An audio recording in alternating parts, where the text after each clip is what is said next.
Hey everyone, welcome back to the channel. In this video, we are going to learn how to find even numbers inside an array.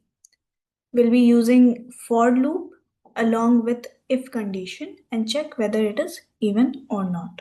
So let us get started.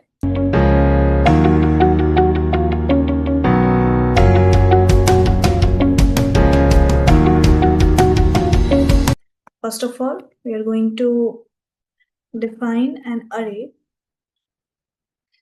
I have some values of array here and we are going to run a loop on this. So first will be initialization. Array should be less than equals to, I should be less than equals to array.length, and it is going to increment one at a time.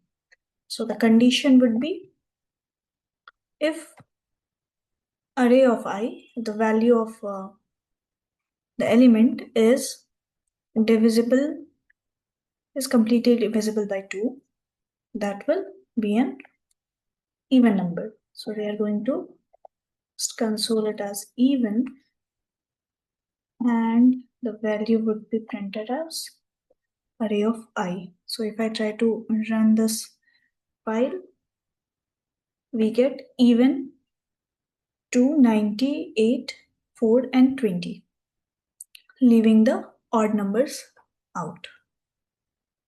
So that's how we find even numbers in an array using JavaScript. If you found this video helpful, make sure to like the video and subscribe to the channel.